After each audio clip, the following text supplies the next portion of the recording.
Do you ever tell yourself a bedtime story? My toddler is charmed by tales of talking trucks. Sometimes, after he drifts off, I seek my own inspiration for dreams. Recently, I recalled a Hasidic tale gifted to me by a dear mentor. A king and queen had an unruly, wayward son for a prince. Though they loved him dearly, they eventually reached the end of their royal rope, and the prince was banished from the palace, told to go live among the people for a time until he could comport himself with the dignity of his position. Chagrined, the prince wandered for months until he found a simple plot of land, learned to till it, and settled into a rhythm where he worked dawn to dusk until it became his new normal. One afternoon, it was announced with great excitement that for just a fortnight, the queen herself would be among her people. The queen was in the field, and anyone could draw near to ask her for what they most desired. Reluctantly, the prince got in line behind other farmers, and when his turn came, he stammered before her, I'd like some more hay to thatch my roof. It's a little patchy. The queen met his gaze and said, "Dear one, could that be all you yearn for? Is that what you ask the queen when at last she is in the field by your side? Don't you long to come home? Do not let the limits of the field you stand in today stifle your dreams to return to where you truly belong, to a path of limitless possibility." "Well, that's just it, Queen," he said. "I'm not sure the path of possibility is backwards. I'm still searching for that truer home in myself that has yet to emerge. Perhaps you'll meet me there." Hashivenu, Hashivenu. Return us, return us. We sing these verses with such earnestness this time of year. And I don't know about you, but I'm still seeking a return to that which is tangibly different, to a life that sings of a true integration of all that we learned from the loss, the abstention, and the new lifelines of connection that we each discovered living through these last complex pandemic years. We've YOLO'd and FOMO'd our way back into familiar patterns of work, school, travel, pickup, drop-off, of breakneck busyness, speaking for myself. But have we let the honey and the sting of what we've been through flavor our new reality? Have we summoned the courage yet to dream and yearn once again beyond the level of comfort or novelty towards true belonging and repair?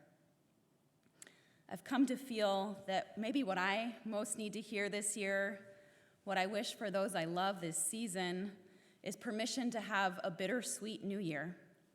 Stay with me if you've got honey cake on your mind and this is sounding blasphemous. Author Susan Cain, who engaged in rigorous interviews with poets, philosophers, artists, hospice chaplains, and more in her recent book, Bittersweet: How Sorrow and Longing Makes Us Whole, defines the experience of bittersweet as a deep connection to yearning and poignancy, a curiously piercing joy at the beauty of a world which is also so broken. The bittersweet, she writes, is about the recognition that light and dark, birth and death, bitter and sweet are forever paired. Ultimately, the bittersweet is about a desire to draw near to life, to come more profoundly home to ourselves. What are these holy days about, if not this nearness to life, the dance between the joy of togetherness and bubbling of possibility and the shadow of loss and grief, the ache for change and the nostalgia for that which we wish never changed, and underscoring it all, the prayer, the longing for a deeper wholeness than we have ever been able to feel. The shofar's timeless calls through the days of awe, which we'll hear echo through our sanctuary in full tomorrow morning, reveal more about the bittersweetness of this season than words alone can. The Shelah HaKadosh, Rabbi Isaiah Horowitz, writing some 400 years ago, identified the sounds of the shofar as the trajectory of the teshuvah journey we're meant to walk this season. We embark on the journey with the full blast of Tikiyah, which we heard tonight, emboldened with a feeling of aliveness and new beginning. The three-part sound of shivarim, demonstrates the fault lines that lie just below the surface, familiar flaws and patterns. Digging deeper, peering into the depths of our souls, we come to terms with our places of brokenness. This part of the process is represented in the alarming and fragmentary call of trua, sharp staccato blasts. Finally, once we've recognized our own shattered spots, we return again to the full blast tekiah, a reminder that all of this self-examination and soul-searching is not meant to leave us broken, but rather more whole. So too, paying attention to the bittersweetness of the year is not a hopeless or a pessimistic state, but an authentic, resilient, and elevating response to the problem of being alive in a deeply flawed yet stubbornly beautiful world. Longing is momentum in disguise, writes Susan Cain. It's active, not passive, touched with the creative, the tender, and the divine.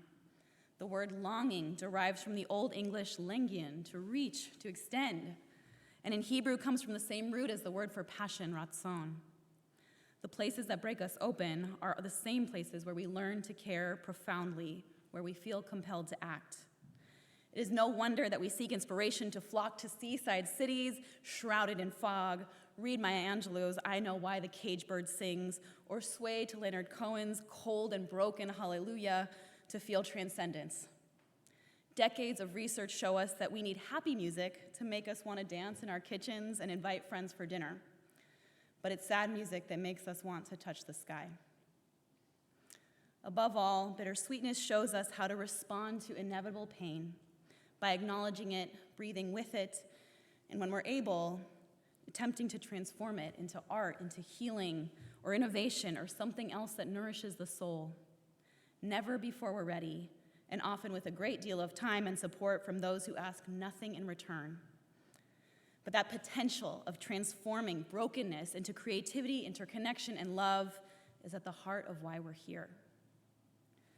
What might it look like to get intentional about cultivating appreciation for the bittersweet as a sacred response to being human?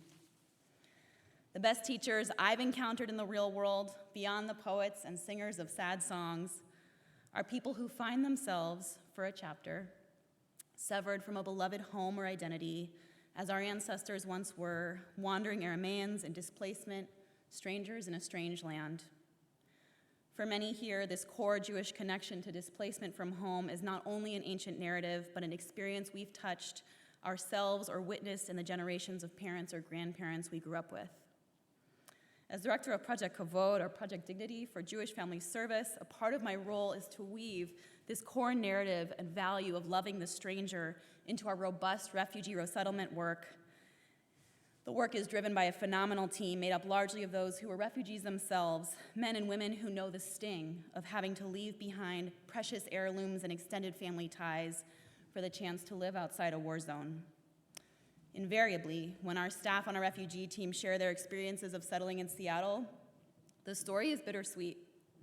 Loss and longing shine in their eyes, yet they light up, recounting a discovery of a market in Kent that sells lavash bread almost as good as what they could find in Kabul. Many gatherings in our refugee resettlement office center around food, a love language that transcends actual language barriers. The staff make potluck dishes from their home countries for its bittersweet taste, the heartbreak of all that feels impossibly far away, and a chance to introduce their new chosen families to the essence of who they are.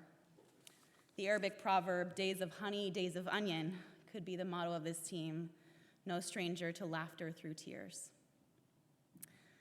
No doubt your family recipe archives have bittersweet notes as well. Dog-eared pages with the specialties of beloved relatives who once lit candles with you on birthdays.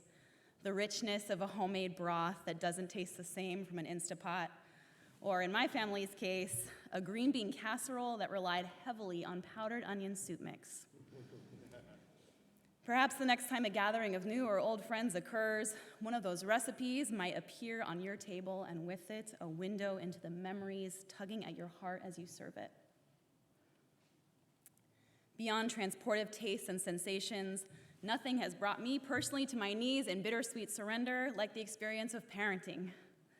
Perhaps those here who have been teachers, nurturers, or caregivers to other vulnerable living beings can relate to the constant pendulum swing between joy at all we can witness emerging in the lives of our loved ones and the crush of knowing we are completely limited in our ability to prevent their suffering.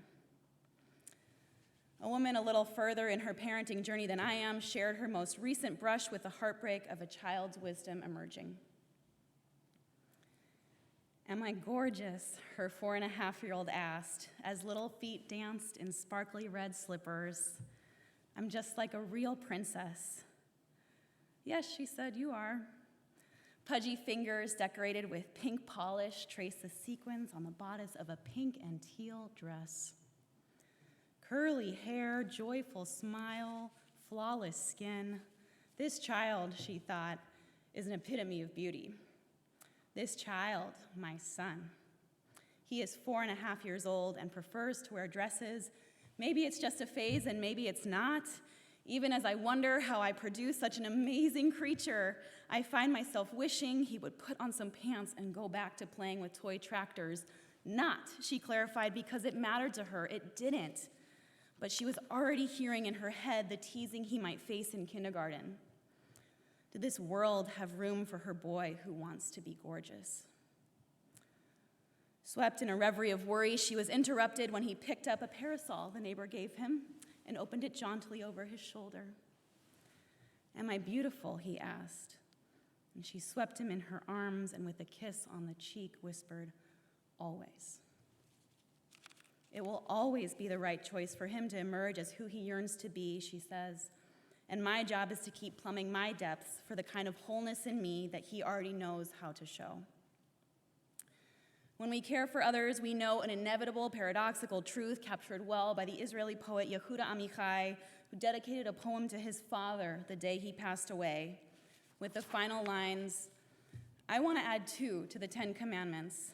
The 11th commandment, thou shalt not change, and the 12th commandment, thou must surely change." It is no easy thing, this being human. So how do we best keep each other company in the bittersweet and elevate the experience as worthy and essential?